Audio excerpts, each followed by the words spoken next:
थोड़ा आराम कर ले। तो महाराज ब्राह्मण देवता भाई बाग में बैठ गए, और जैसे ही ब्राह्मण देवता वह बाग में बैठे ना, अब तो महाराज ब्राह्मण देवता ने क्या किया, ल थोड़ो दोपहरी है, दोपहरी बिलमाए ले जाई में थोड़ो आराम कर ले। और कहा बोले दोपहरी बिलमाए ले और जाई बगिया में दोपहरी बिलमाए ले, जाई बगिया में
महाराज ब्राह्मण देवता के मन में विचार आया।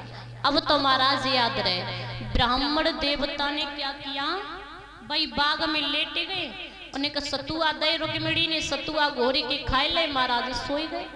और जैसे सोए गए कन्हैया बोले ले जब पत्र लेके आए जे तो बाग में सोए गए, पत्र को लावे जे तो ऐसे 10 दिना में ना आ पाएंगे हैं। और रुक्मिणी का विवाह है परसों। पार्षदों से कहा कि जो कुंदनपुर के बाहर बाग है ना, उसमें एक ब्राह्मण देवता सो रहे, उन्हें उठा के द्वारिकापुरी में लिटा दो। महाराज ब्राह्मण देवता को द्वारिकापुरी में लिटाई दो। अब ब्राह्मण देवता सोई के उठे, महाराज सब सोनो ही सोने को नजर आवे। ब्राह्मण देवता मंत्री से बोले लला जुका है, बोले बाबा ये है द्वारिका 6। ए बेटा जा राज्य कौन करे, बाबा या राज्य करें कन्हैया 6। ब्राह्मण देवता ने मूड में हाथ तुम्हारे लिए मर गए। बड़ी मुश्किल से जा 6 द्वारिका में आ पाए। ए लल्ला मुई एक द्वारिका में जानू है, एक द्वारिका का मिलेगी और एक कन्हैया से मिलनू है। जा छक्काड़ो मत लगा लल्ला, अरे जे 6 द्वारिका में नहीं जानो मोए। मंत्री जब काफी देर हो गई तो मंत्री बोलो भैया कि हाँ मोए ऐसो लगे रहे कि जब ब्राह्मण देवता पूर्व से आए, पूर्विया लगे रहे कि तो फिर कि भैया इन्हें हैं करके समझाओ कि कैसे। तो कहने लगे बाबा एक बात बताएं तुम कहां से आए हो, कि हम लल्ला इतने से आए पूर्व साइड से। जैसे ही कही कि लल्ला हम पूर्व साइड से आए तो मंत्री समझ गया। मंत्री कहने लगा बाबा तुम्हारे यहाँ कहते हैं द्वारिका है और हमारे यहाँ कहते हैं द्वारिका 6। तुम्हारे यहाँ कहते हैं कन्हैया है और हमारे यहाँ कहते हैं कन्हैया 6। एक ही कन्हैया है, एक ही द्वारिका है। जाओ वे सामने बैठे काले काले। जैसे ही महाराज कई ब्राह्मण देवता चले जाए कि महाराज कन्हैया के सामने पहुंचे।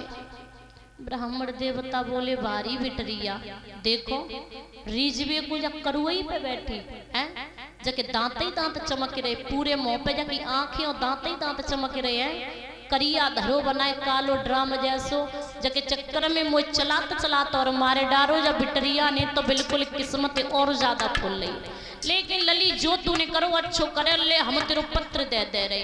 ब्राह्मण देवता बोले ले जो पत्र पढ़ ले, और यदि पत्र पढ़ के ना गए ना तो वो मर जाएगी बिल्कुल।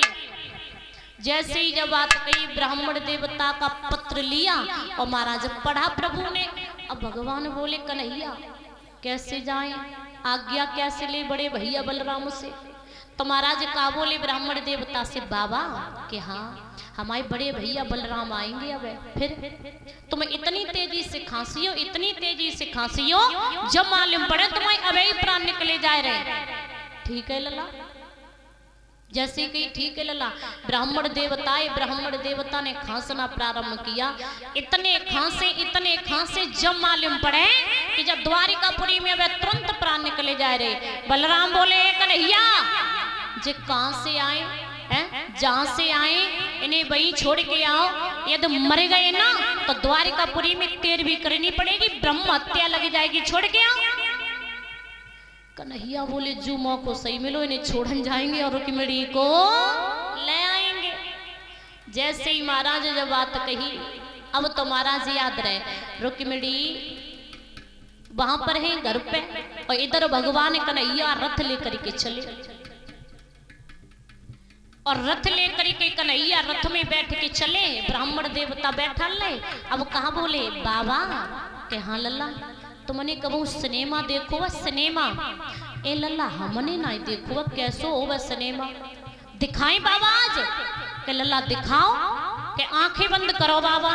ए लल्ला आंखें बंद करके कौन सो सिनेमा देखो जावे? सिनेमा आंखें खोल के देखा जाता है, आंखें बंद करके लल्ला कब से सिनेमा दिखन लगो?